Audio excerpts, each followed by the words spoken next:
They say every bride remembers her wedding night forever, and I will too, but not for the reasons I imagined. My name is Emily. I was 25, and that morning I truly believed I was walking into the happiest day of my life. Everything looked perfect. The flowers, the dress, the playlist I spent weeks making. My bridesmaids floated in and out of the room, helping, laughing, touching up their makeup in the mirror. But I wasn't laughing. I was quiet. Not nervous, not scared, just still. In my heart, I kept replaying Daniel's message from the night before. Tomorrow, everything changes. I can't wait to call you mine. I had read it a dozen times, smiling each time. Daniel, my soon-to-be husband, the man who once waited 3 hours in the rain just to walk me home.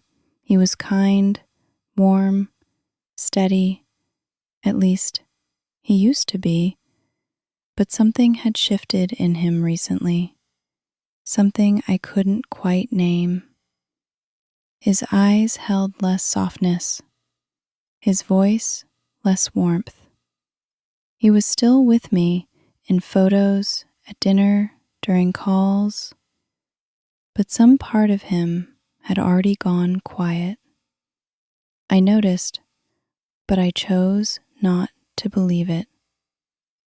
I looked at myself in the mirror that morning and whispered, "He loves me. Today will be beautiful." And I believed it.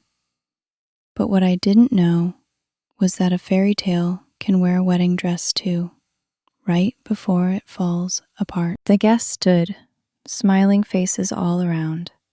Cameras clicked. People whispered, "She looks beautiful." But I was only looking for one face. Daniel. He stood at the far end of the aisle in a dark gray suit, hands folded neatly in front of him, his hair perfect, his tie straight. He smiled, but it wasn't the kind of smile that reached the eyes, not like before. I took my first step forward. Every step felt slower than the last, not because the dress was tight, but because the air between us felt thicker. He didn't look excited. He didn't even look nervous. He looked composed, controlled, like he was doing something important, but not something he loved. And still I smiled, because that's what brides do, even when their hearts whisper something isn't right. When I reached him, he leaned in, the moment I dreamed of for years, and softly said, "You look beautiful." His voice was calm, soft, empty. I looked into his eyes, hoping to find Daniel, the man who kissed my forehead after every long day. He used to say, "Home is wherever you are." But that man wasn't standing in front of me anymore. And yet I smiled for the cameras, held his hand for the ceremony, because I still believed in the magic of that day. Even as I stood next to a man who was holding my hand, but whose heart already felt far, far away. The wind, once playful, now quiet. Even nature seemed to be listening. Emily stood just inches from Daniel, his hands in hers. They were warm, but not holding back the way they used to, not the way they did when he loved her loudly. "Do you, Daniel, take Emily to be your lawfully wedded wife?" the officiant asked. with a smile that reached his eyes more than Daniel's ever had that day. Daniel didn't blink, didn't flinch. He smiled and said, "I do." But why did it sound like goodbye? Emily's heart fluttered, not with joy, but with something unfamiliar, something between fear and realization. Then it was her turn. "Emily, do you take Daniel to be your husband?" Her lips trembled. She looked into his eyes, hoping to find love, but finding only a mirror, a reflection of herself, hoping for something that wasn't there. Still, she whispered, "I do." Her voice cracked, just slightly. Everyone clapped. Everyone smiled. The world celebrated, but inside her, silence. That moment, the vows, the kiss, the ring on her finger, felt less like a beginning and more like a well-rehearsed ending. As they walked down the aisle, hand in hand, Emily held on to him tightly, while deep inside, he had already let go. The clinking of glasses, laughter echoing through the candlelit reception, champagne flowing like happiness never runs dry. But Emily sat beside Daniel, her new husband, and still felt alone. He looked the part, tucks sharp, smile shining under golden lights. To everyone else, he was the perfect groom. But to her, he was becoming a stranger in slow motion. When she leaned in to whisper something, a joke, a memory, he nodded, half listening, his eyes already scanning the room, as if looking for someone or something. Then, in the middle of a toast, he turned to her and softly whispered, "Don't overthink tonight, we'll talk later." That one sentence, so calm, so casual, cut through her like ice. Why would he say that? Why did it feel like a warning, not comfort? She smiled through it, nodded, even laughed when others looked, but inside, her heart had already begun asking questions her mind didn't want answers to. He raised a glass to the crowd. She looked at him, searching, pleading, but he never turned back. And in that moment, with lights dancing around them and love songs playing in the background, Emily felt something terrifying. I'm married to a man who's not really here. The drive to the hotel was quiet. Rain tapped gently against the car windows, a soft lullaby to end what should have been the most beautiful day of her life. Emily rested her head lightly against the window. Her white dress was slightly wrinkled, her veil tucked in her lap, and her heart, somewhere between hope and heaviness. Daniel sat beside her, scrolling through his phone. No words, no hand holding hers, no glance that said, "I can't believe you're mine." Just silence, loud enough to drown her thoughts. They reached the hotel, a charming countryside suite reserved for newlyweds. Soft lights, rose petals on the floor, champagne on ice.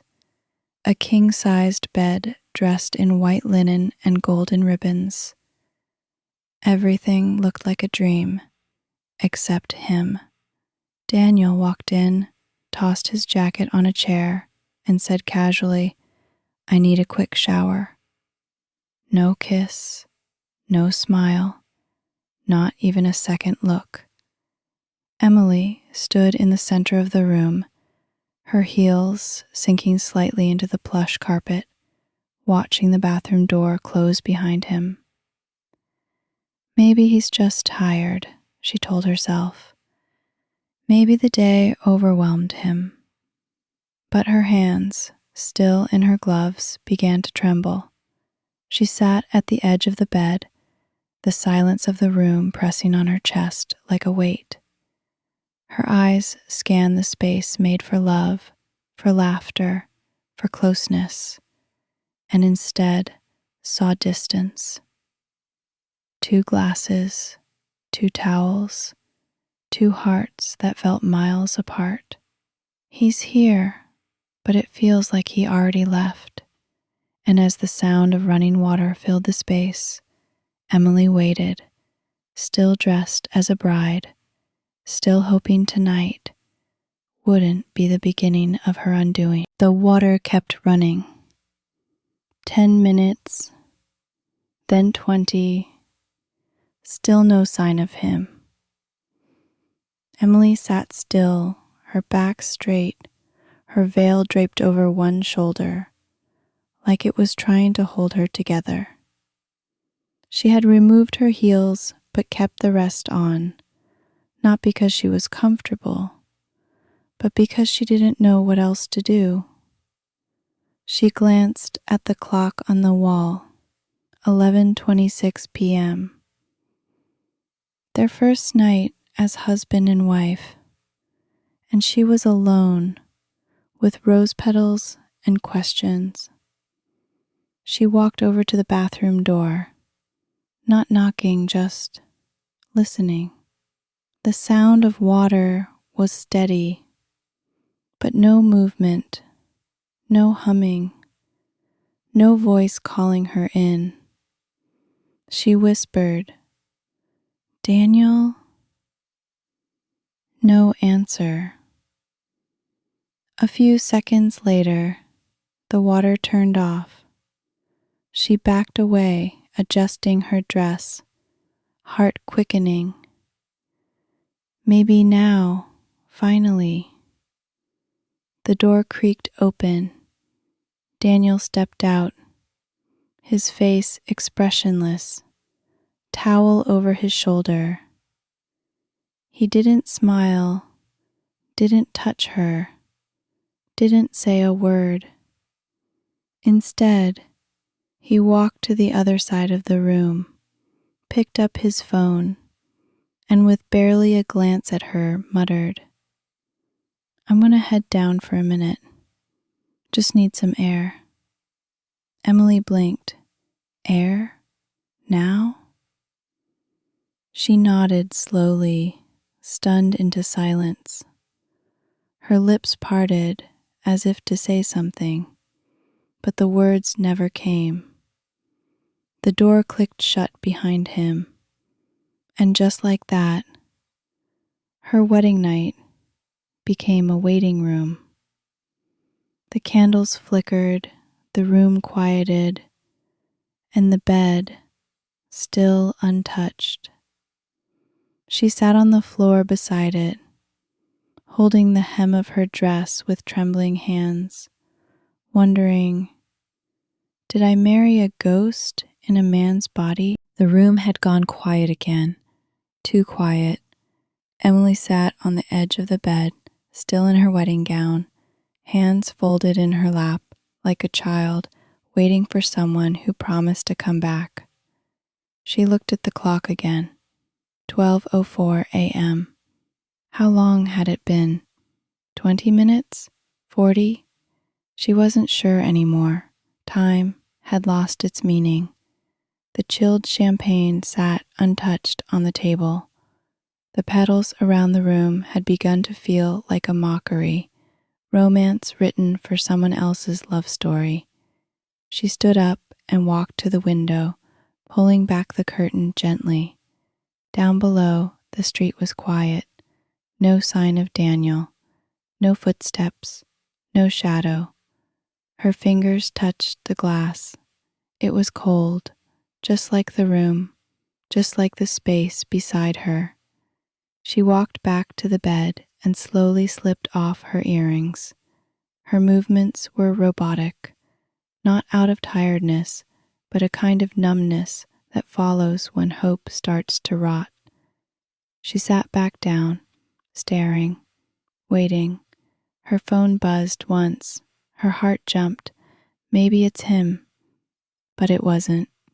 Just a random message from a cousin. Hope you two are having the best night of your life.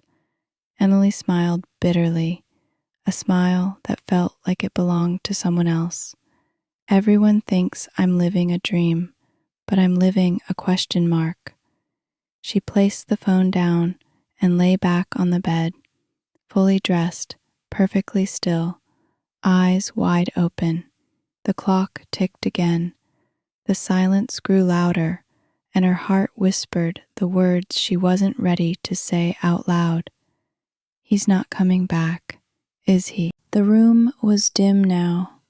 Only the soft yellow light from the bedside lamp glowed in the corner, casting long shadows on the wall, as if the room itself didn't know what it was waiting for anymore.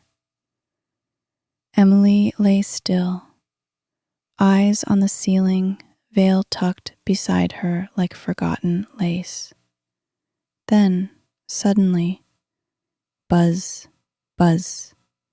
Her eyes darted to the nightstand, Daniel's phone. He had left it behind. She sat up, heartbeat racing now, not because she wanted to invade his privacy, but because this night, this emptiness, wasn't making sense anymore. She reached for it, slowly, as if touching something forbidden. The screen lit up. One new message. And just below the name, a preview. Is she asleep yet? I miss you. Emily froze. Her breath caught in her throat, not loud, not dramatic, just silent and sharp, like someone slowly tearing a piece of paper. She didn't open the phone. She didn't need to. That one line, those few words, said everything. Her hands began to shake, phone still glowing in her palm. She looked toward the door, still closed, still no sign of him. The room, the bed, the gown, all became irrelevant.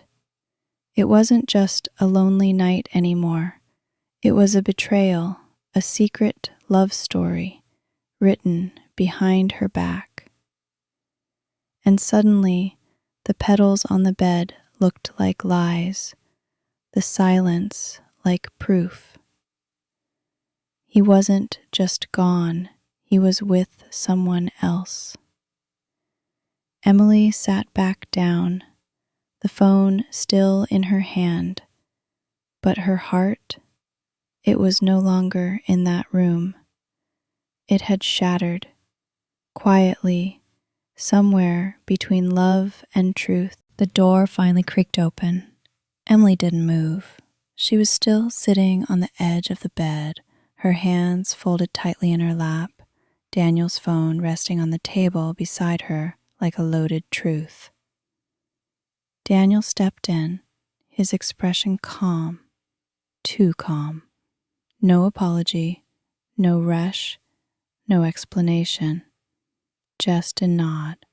Sorry, took a bit longer than I thought, he mumbled, eyes avoiding hers as he slipped off his shoes. Emily watched him, not with anger, not yet, just observation. The way someone looks at a person and quietly wonders when they stopped recognizing them.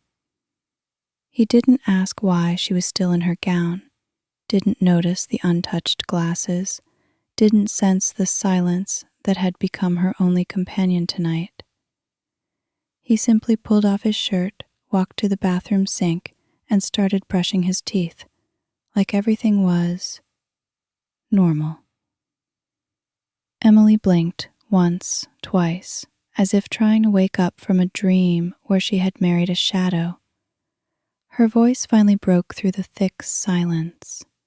"Where did you go, Daniel?" He paused, looked at her in the mirror, and shrugged. "Just needed some air. It was a long day. That's all. No warmth, no emotion, not even a lie with effort."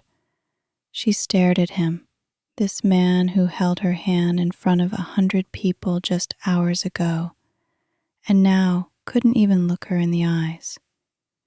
How can someone stand this close and still feel a million miles away? Daniel climbed into bed, turned off the lamp on his side, and faced the wall. Not a kiss, not a word. Emily sat in the dark, still dressed as a bride, still waiting for the man who no longer lived in that body beside her. And as the silence returned, so did the truth. I didn't lose him tonight.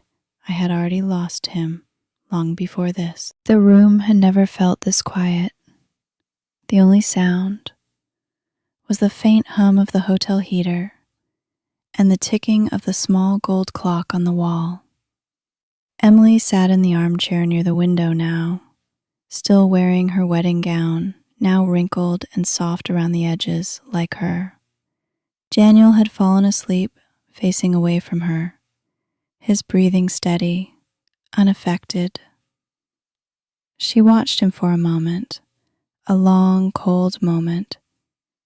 How can he sleep while I'm falling apart?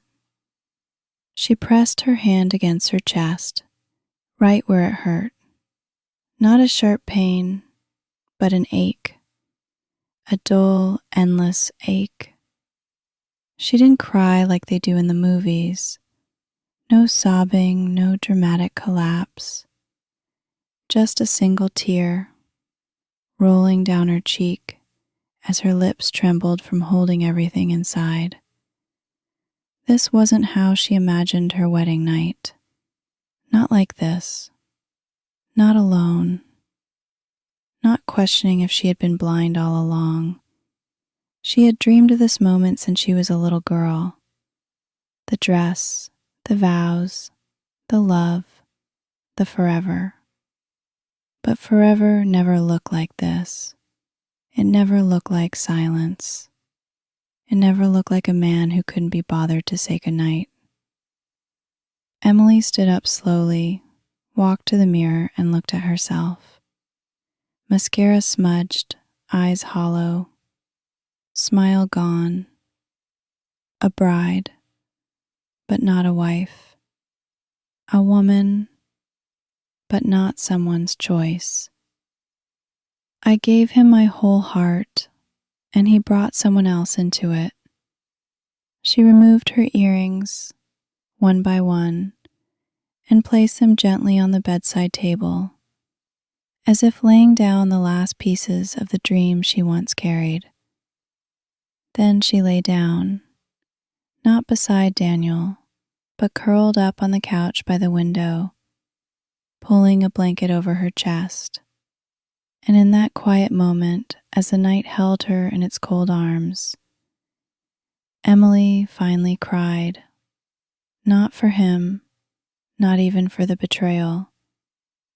She cried for the version of herself who still believed love always wins. The first light of morning crept into the room, soft, golden, and unforgiving. It touched the white sheets, the edges of her dress still hanging on the chair, and slowly crawled across the floor until it reached her face. Emily stirred on the couch by the window. Her eyes opened slowly, heavy from the kind of sleep that never heals. Her face was pale, her cheeks stained with dried tears. For a moment, she didn't move, didn't breathe too deeply, just listened. Daniel was still asleep in the bed, or pretending to be. Either way, he was facing the other way. Again. The room smelled faintly of roses and expensive cologne, the scent of a night that never happened. Emily sat up, her body aching, not from exhaustion, but from holding in too much pain. She looked around the room. 2 champagne glasses still untouched. The breakfast tray, quietly delivered sometime after dawn. 2 plates, 2 cups. Everything for 2. Yet she had never felt more alone. She stood and walked slowly toward the bed, paused, watched his back rise and fall. How do I share a bed with someone who's already gone from my heart? She didn't touch him, didn't speak. She just turned away, walked into the bathroom, and looked at herself in the mirror. A woman in a white night that was never meant to be. I was supposed to feel like a wife today, but all I feel is forgotten. She ran the tap, splashed water on her face, and stared into her own eyes for a long, long time. And for the first time, the question wasn't, does he love me? It was, why didn't I see this coming? Knock, knock. Emily froze, her hands still gripping the edge of the sink, her reflection still damp from splashing water across her face moments earlier. Her heart jumped. For the first time in hours, she turned toward the door. Maybe he went out again. Maybe he brought breakfast. Maybe... She didn't finish the thought. Barefoot, still wrapped in her silk robe, she walked quietly toward the door. Knock, knock. Again, softer this time, more distant, like the world wasn't sure it wanted to enter. Emily's hand hesitated on the handle. She took a breath, then opened it. It wasn't Daniel. It was a hotel staff member, polite, smiling, holding something in his hands. Good morning, ma'am. Just returning your husband's wallet. He must have dropped it at the bar downstairs last night. Emily blinked. Wallet? Bar? The man continued. A guest turned it in around 2 a.m. Glad we could get it back to you. She forced a smile, polite, grateful. Thank you, she said softly, her voice barely above a whisper. The staff member nodded and walked away. Emily stood there for a moment, the door still half open, wallet in hand, but suddenly feeling like it weighed 1,000 pounds. She looked at it, at the initials engraved in gold on the leather, at the silent proof that he hadn't just stepped out for air, but for escape. He wasn't lost last night. He was somewhere he chose to be. She closed the door slowly. The click echoed louder than it should have, final, sharp, lonely, and as she placed the wallet on the dresser, a strange stillness settled over her, not confusion, not even pain anymore, just something colder. He left the room, but it feels like he never entered this marriage. The sun had now filled the entire room. It poured through the curtains, warm and golden, but it didn't bring warmth to her heart. Just light on all the things she could no longer ignore. Emily sat at the tiny dining table by the window, still in her bridal robe, still waiting for a moment that was never coming. Across from her, the second chair sat untouched, its white napkin folded perfectly, its plate still covered with a silver lid. Room service had delivered breakfast for two, but Daniel never came to the table, never said good morning, never kissed her cheek or asked how she slept. She stared at the untouched croissant on her plate as if it might speak louder than he ever had. The table had 2 glasses of orange juice, 2 plates, 2 spoons, 2 lives that were supposed to begin today together, but there was only one heartbeat at this table, and it was breaking, softly, quietly, so no one could hear it. She tried to eat, but her stomach turned. Every bite felt wrong. Every sip felt like betrayal. This wasn't how love starts. This is how it ends, quietly. From the corner of her eye, she could see Daniel, still in bed, still silent, still turned away. She didn't call his name, didn't ask if he wanted to join her. She was done reaching for someone who never reached back. She placed the fork down slowly, took a long breath, and stared out the window. The view was beautiful. Mountains in the distance, clouds floating lazily, everything picture perfect, except the picture of her life. My first morning as a wife, and I've never felt more unwanted. The air in the room felt heavier now, as if the silence was no longer just silence, but something holding its breath. Emily stood up from the table, slowly walking toward the side of the room where Daniel's things were kept. His jacket still tossed carelessly over a chair, his suitcase half-zipped, his shoes still by the door. She hadn't meant to snoop, she hadn't meant to care anymore, but something inside her whispered, "You already know, you just need to see it." Her fingers hovered over the jacket, then gently reached inside one of the pockets, empty, then the other. Something hard, a phone, not his regular one. Her breath caught. It was another phone.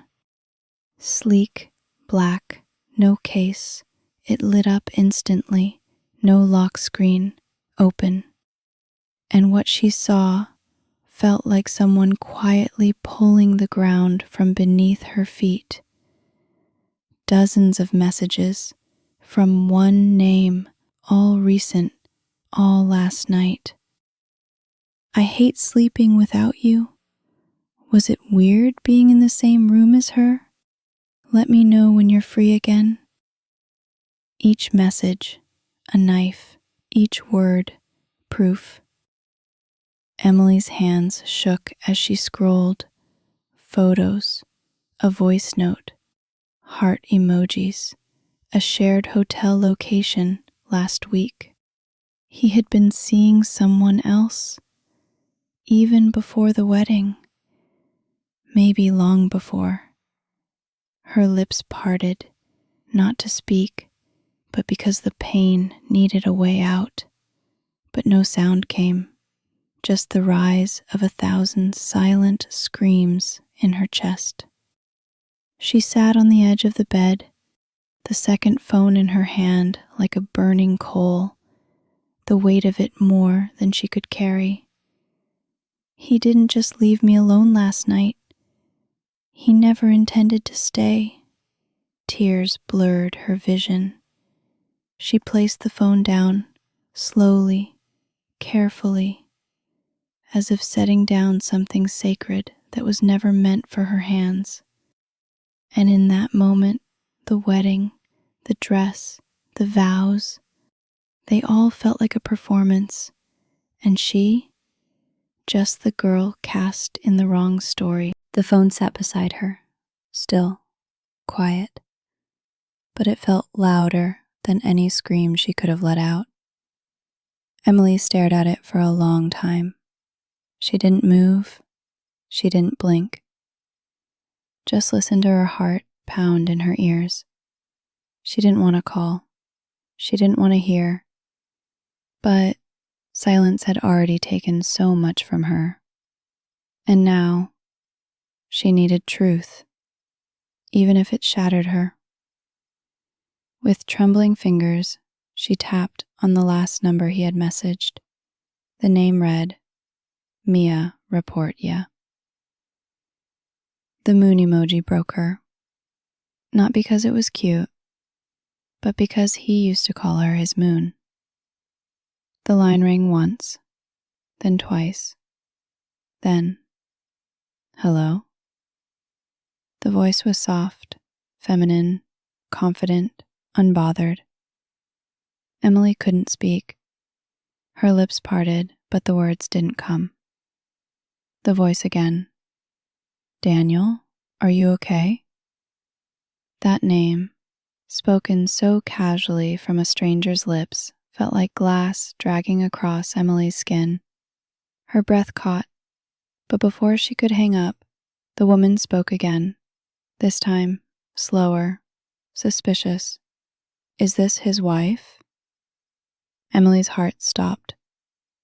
There was no confusion, no denial, just that question, with the kind of calm that only comes from someone who knows. Emily said nothing, couldn't, and then the final blow. Look, I don't want drama, but you should know, he was never really yours. Click. The line went dead. Emily stared at the screen, her hands frozen, her soul shaking. The silence that followed wasn't empty. It was full of endings, of memories now rewritten, of a love that never was. He wasn't stolen from me. He was never mine to lose. And as she sat there, still dressed in yesterday's white, a tear rolled down her cheek. But this time, it wasn't from heartbreak. It was from something colder, harder, awakening. She didn't know how long she sat there, minutes, hours. The sunlight outside had shifted, no longer morning, but somewhere between late afternoon and a kind of tired stillness. The phone lay on the floor, face down, like her faith in everything she believed. Emily stood slowly. Her knees felt weak, like her body finally understood what her heart had been hiding. She walked to the mirror, looked at herself, really looked. The smudged makeup, the red eyes, the faded smile. She reached up and tugged the veil off, gently, then faster, as if it burned her. Her earrings followed, then her necklace, one by one, pieces of a night that never belonged to her. Then she did something she hadn't done in hours. She screamed. Not out loud, not a noise for the world to hear, but a silent scream. Her face twisted, her chest heaved, her mouth opened, but the sound stayed trapped inside a throat full of everything she was never allowed to say. She collapsed to the floor, curling into herself, fists pressed to her chest as the tears poured down. Tears of confusion, of shame, of how did I not see it, of why me, of was I ever enough. The petals on the floor stuck to her skin, her dress bunched beneath her knees. And still, no one came. Not him, not comfort, not peace. I waited for love, and what I got was silence. In that moment, there were no more questions, no more pretending, no more, maybe he'll explain. There was only this, a girl who gave her whole heart and got pieces in return. And for the first time, she let herself feel all of it. He broke me, but I won't stay broken forever. She lay still on the cold floor for what felt like forever. No more tears, just the soft throb of a heart that had cried enough. Eventually, she stood, not with strength, but necessity. The dress clung to her like memory, heavy, unwanted. She walked slowly toward the dresser, thinking only to grab her phone, maybe to call someone, anyone. But something else caught her eye, a folded piece of paper, small, white, tucked beneath the edge of Daniel's watch. It hadn't been there this morning. He must have left it sometime in the early hours, while she lay dreaming of a man who didn't exist. Her fingers trembled as she picked it up. No envelope, no name, just a note. In his handwriting, it read, "I'm sorry. I couldn't tell you before. I thought I could do it. Marry you, move on, forget everything else. But I lied to myself. And to you." Emily sat down, knees drawn to her chest as she read. "I didn't plan for this to happen, but my heart, it never really came with me to the altar. You didn't deserve this, I know. I'm sorry I hurt you. Please don't hate me forever." That was it. No explanation, no courage, no closure, just words on a page that would never be enough. Emily stared at it for a long time, reading it again and again, as if repetition could somehow make it hurt less. But it didn't. It only proved what she feared most. He wasn't confused. He was a coward. She folded the note, placed it back on the dresser, and whispered, "Too late, Daniel. You already made sure I'd never forget this night." And for the first time since the ceremony, she felt something she hadn't felt yet. Not sadness, not heartbreak, but the beginning of letting go. The room was silent again, but it no longer felt like a prison. It felt finished. Emily stood at the mirror, the wedding gown still clinging to her like a lie. Beautiful, but suffocating. She ran her fingers along the beaded neckline, once sewn with dreams, now heavy with disappointment. And without a single tear left to cry, she slowly unzipped the back. The dress slipped off her shoulders, falling around her feet, like the final act of a story she never wanted to be in. She stepped out of it, barefoot, breathless, but no longer broken. She changed into a simple white blouse and jeans. No makeup, no jewelry, just herself. For the first time in hours, she looked at her reflection and saw someone she recognized. Not a bride, not a victim, not someone waiting to be loved, just Emily.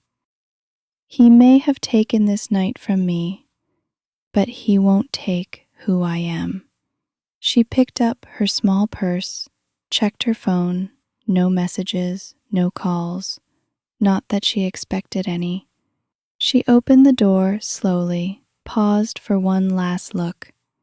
The petals, the bed, the silence, all still there, but she wasn't. And with one deep breath, she stepped into the hallway, head high, heart wounded, but hers again.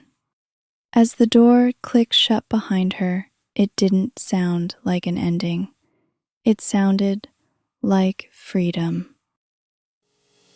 The hotel lobby was quiet. A few guests passed by with suitcases.